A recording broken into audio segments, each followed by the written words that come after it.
क्या आपके हाथों में कंपन होता है? क्या आपकी चाल धीमी हो गई है? चलने में मुश्किल होती है और इम्बैलेंस होता है?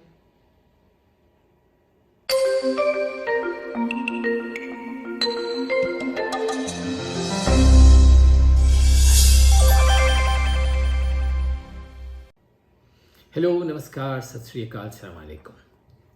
डॉक्टर नईम सादिक आपके साथ। ये जो लक्षण मैंने आपके सामने बताए हैं, ये उस बीमारी के लक्षण हैं जिसको पार्किंसंस डिजीज़ कहा जाता है। आज के इस वीडियो में जिन चीज़ों पे के ऊपर चर्चा करने जा रहा हूँ वो है नंबर 1 कि ये बीमारी क्या है, नंबर 2 इस बीमारी के लक्षण क्या हैं, नंबर 3 ये बीमारी होती क्यों है, और नंबर 4 अगर हो जाए तो इसका बरसों से क्या इलाज चलता आ रहा है, और नंबर 5 अभी हमारे पास इसके लिए कौन सा अनोखा इलाज है जिसमें बहुत सारे मरीज़, बहुत सारे लोग जो इस बीमारी का शिकार हैं उनको हमने एक नई ज़िंदगी दी है। पार्किंसंस डिजीज़ के जो मेन लक्षण होते हैं वो ये है, नंबर 1 कंपन। कंपन यानी हाथों का कांपना। इस बीमारी का जो कंपन होता है वो ऐसे होता है जैसे जब बंदा बैठा हुआ है, चुपचाप टीवी देख रहा है या किसी से बातें कर रहा है तो हाथ बगैर उसके कंट्रोल के हिलने लगते हैं। अभी शुरुआत में होता है वो एक हाथ से, फिर दूसरे हाथ पे पहुंच गया या दूसरे पैर पे चला गया, और कुछ ही दिनों में, कुछ ही हफ्तों में, कुछ ही महीनों में पूरे शरीर में ये कंपन शुरू हो जाती है।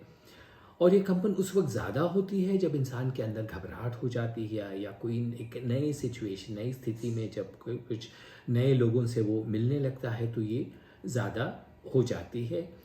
और रात में सोते वक्त ये कंपन बिल्कुल कम हो जाती है, और इस हद तक वो अफेक्ट करने लगती है कि पेशेंट की हैंड राइटिंग बदल जाएगी।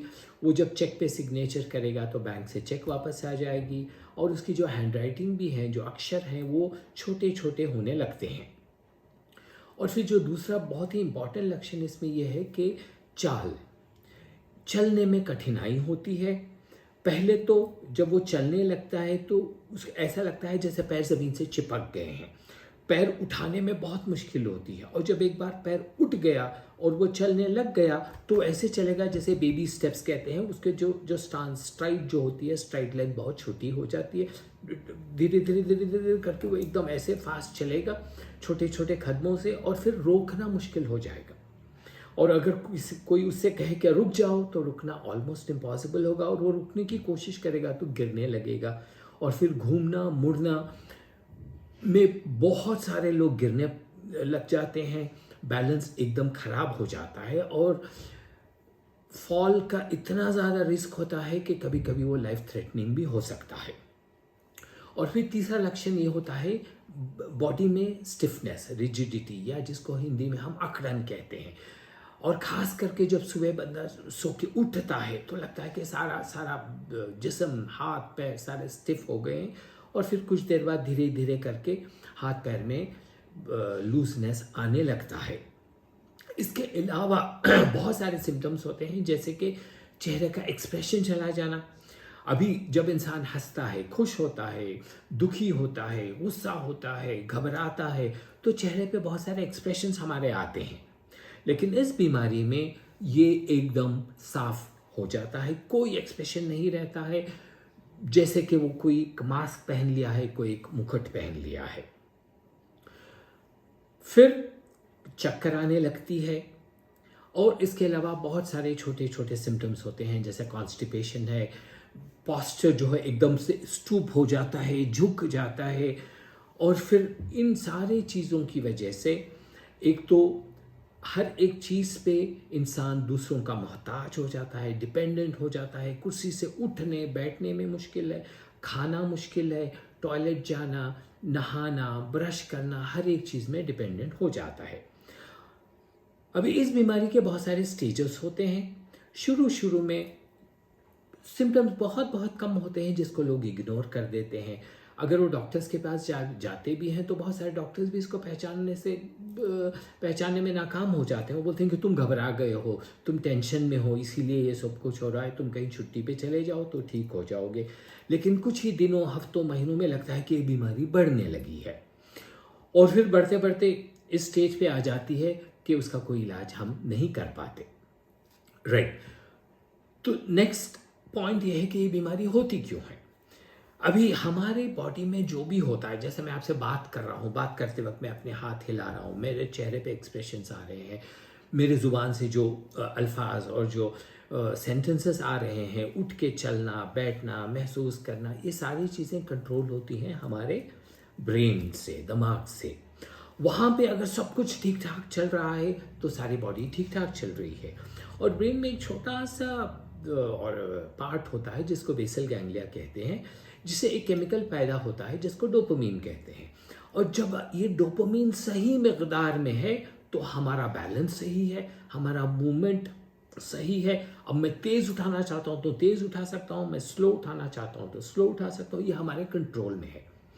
लेकिन कुछ लोगों में जो इस बीमारी से पीड़ित हो जाते हैं, जो इस बीमारी का शिकार हो जाते हैं, ये डोपामिन बनना या तो कम हो जाता है या बंद हो जाता है। तो अब डोपामिन है नहीं, बैलेंस चला गया, मूवमेंट बगैर उसके कंट्रोल के हाथ हिलने लग रहे हैं, वो जब चलना चाह रहा है तो चल नहीं पा रहा है, उठना चाह रहा है तो उठने में मुश्किल होती है, यहाँ तक कि बातचीत भी मुश्किल हो जाती है। उसके अल्फाज जो है वो क्लियरली आएंगे नहीं, और जब आएंगे तो धीमे धीमे आएंगे, उसमें जो इंटोनेशन होता है, जो आवाज़ में उतार चढ़ाव जो होता है वो भी गायब हो जाता है। ये सारी चीज़ें हो जाती हैं चूँकि डोपामिन नहीं है।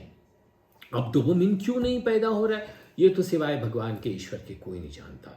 कुछ एक दो कारण हैं, लेकिन मेजॉरिटी जो केसेस आते हैं उसमें उसको हम कहते हैं इडियोपैथिक, यानी कि ये क्यों हुआ है अभी तक साइंस इस हद तक नहीं पहुंचा है कि हम इसका कारण पता कर सकें। लेकिन जब हो जाए तो उसको क्या करें। सिंपल सा फंडा है, डोपामिन नहीं है तो डोपामिन डाल दो।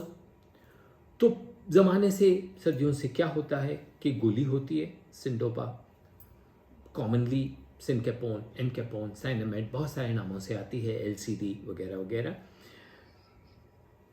डोपामिन ले लो, बॉडी में डोपामिन चला गया। जैसे पेट्रोल नहीं था, गाड़ी नहीं चल रही थी, आपने आधा लीटर पेट्रोल डाला, गाड़ी चलने लगी, 1 लीटर डाला और ज़्यादा दूर चलने लगी। इसी तरीके से जब बीमारी के इनिशियल स्टेज 1 हो या स्टेज 2 हो, अगर डोपामिन गोली ले लेते हैं, एक गोली से 8 घंटे 9 घंटे गाड़ी चल जाती है।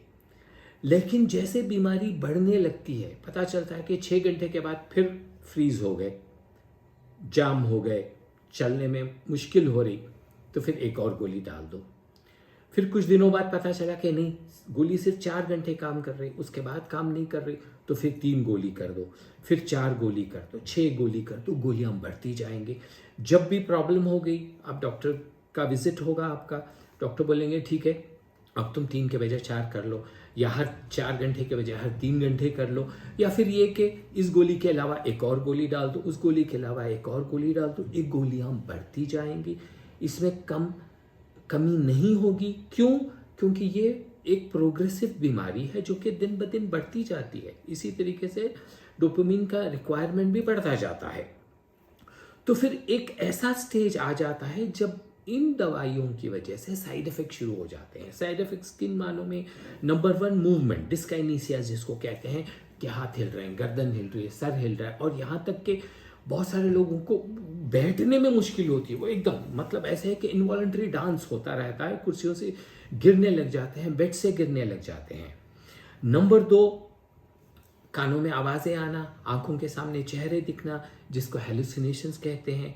या नंबर 3, कन्फ्यूजन होना, भूल जाना, रात में उठना 3 बजे खौफ के साथ, डर के साथ कि कोई आ गया है, मुझे कहीं जाना है, सुबह हो गई है, ये सारी चीज़ें होने की संभावना होती है।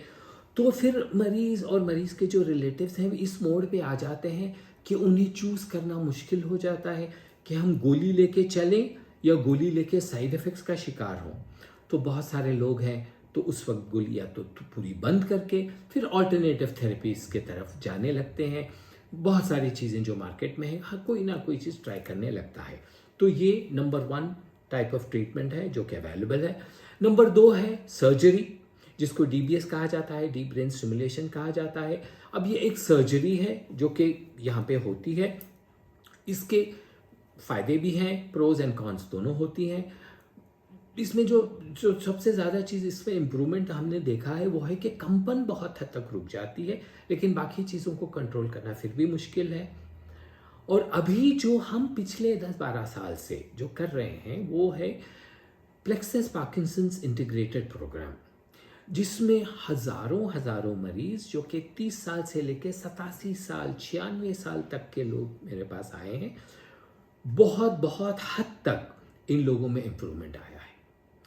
हाँ, मैं कह रहा हूँ इम्प्रूवमेंट आया है, इस हद तक इम्प्रूवमेंट आया है कि जो बंदा व्हीलचेयर पे था वो अभी मिनिमम सहारे या बगैर सहारे के चल पा रहा है।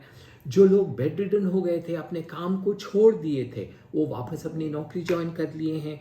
जो औरतें कुकिंग वगैरह बंद कर दिए थे, घर की देखभाल बंद कर दिए थे, वापस अपने घर की देखभाल करने लग गए हैं। तो जिंदगी माने के वापस आने लगी है, चेहरों पे मुस्कुराहट आ गई है, एक्सप्रेशन आ गया है, चाल बेहतर हो गई है। और मोस्ट इम्पॉर्टेंट क्या है, दवाइयाँ कम हो गई हैं। जहाँ पे 12 गोली थे वहाँ पे 8, 6, 4, बहुत सारे लोगों को मैंने 1 गोली या 1.5 गोली पे भी रख दिया है। लेकिन हाँ, जो इम्पॉर्टेंट बात है, समझने वाली बात है, वो ये कि हर एक पेशेंट इसी तरीके से इम्प्रूव नहीं होता। अगर बीमारी इनिशियल स्टेज में है, स्टेज 1, स्टेज 2, यहाँ तक कि स्टेज 3 तक भी है, तो काफ़ी हद तक इनकी मदद की जा सकती है। लेकिन हाँ, अगर वो स्टेज 4 या स्टेज 5 तक पहुँच गए हैं तो उनको वापस लाना मुश्किल होता है। तो हमारी कोशिश क्या है यहाँ पे, नंबर 1 कि हम इस पेशेंट का कंडीशन इम्प्रूव कर दें, बहुत हद तक उसको इंडिपेंडेंट बना दें, दूसरों की मोहताजी से उसको आज़ाद कर दें। नंबर 2, इस बीमारी को रोक दें ताकि ये और ज़्यादा प्रोग्रेस ना हो। नंबर 3, इसकी स्पीड को स्लो कर दें। और मोस्ट इम्पॉर्टेंट नंबर 4, दवाइयों को कम कर दें या बंद कर दें अगर हो सकता है तो। यानी तो एटलीस्ट हम दवाई को 50% या 25% तक लेके आ जाएं, ताकि उसको दूसरे हेलुसिनेशंस या कंफ्यूजन या डिस्काइनेसियाज जो होते हैं, जो आवाज़ें आना, चेहरे दिखना, मूवमेंट होना या भूल जाना, ये नौबत ना आए, ताकि उसके लिए फिर कुछ और दवाइयाँ उसको इस्तेमाल करने की ज़रूरत पड़े। तो मेरा आज ये वीडियो आपके सामने प्रेजेंट करने का जो मकसद था वो ये कि लोग मेरे पास आते हैं स्टेज 4 और स्टेज 5 में कि अभी कुछ कर दो, हम ठीक होना चाहते हैं, हमारी उम्र से 45 साल है, 50 साल है। नहीं, जब बीमारी बहुत आगे पहुंच गई है तो उसको वापस लाना इम्पॉसिबल हो जाता है, नामुमकिन हो जाता है, मुश्किल होता है। तो अगर आपको या आपके सगे संबंधियों को या आपके जानने वालों को किसी को ये बीमारी है, या वो लगता है कि इस बीमारी के लक्षण हैं, बजाय इसके कि इंतज़ार करते रहें या ये सोचें कि आपको टेंशन हुआ है इसलिए ये हुआ है, नहीं, पहले नंबर 1 चेकअप कराएं, नंबर 2 बीमारी का कंफर्मेशन कराएं और इलाज शुरू करें। अगर आप मेरा इलाज चाहते हैं, प्लेक्सस का ट्रीटमेंट चाहते हैं, तो आप हमें व्हाट्सएप करें, हमें ईमेल करें, हमें कॉल करें या अपॉइंटमेंट लेके आप डायरेक्ट हमारे पास यहाँ आ जाए। मैं बैठा हूँ आपकी मदद करने के लिए, आपकी ज़िंदगी को बेहतर बनाऊँगा। पूरी तरीके से ठीक करना ये मेरे बस की बात नहीं है, ये सिर्फ ईश्वर और मालिक की कृपा है। हाँ, ट्रीटमेंट किसको इसका लाभ होगा, किसको नहीं होगा, ये बेस्ड है इंसान के शरीर पे, इंसान के मानसिक कंडीशन पे और बीमारी के स्टेज पे, और मोस्ट इम्पॉर्टेंट ऊपर वाले की कृपा, ऊपर वाले की करम और ऊपर वाले की मेहरबानी पे। अगर आपको ये वीडियो पसंद आया है तो इसको शेयर करें, और बहुत पता नहीं कितने लोग हैं जो इस बीमारी का शिकार हैं, हो सकता है उनकी मदद हो जाए। आप लाइक करें और फिर मैं दोबारा आऊँगा एक और ऐसी बीमारी को लेके जिसका बहुत अच्छा इलाज हो सकता है। धन्यवाद, थैंक यू।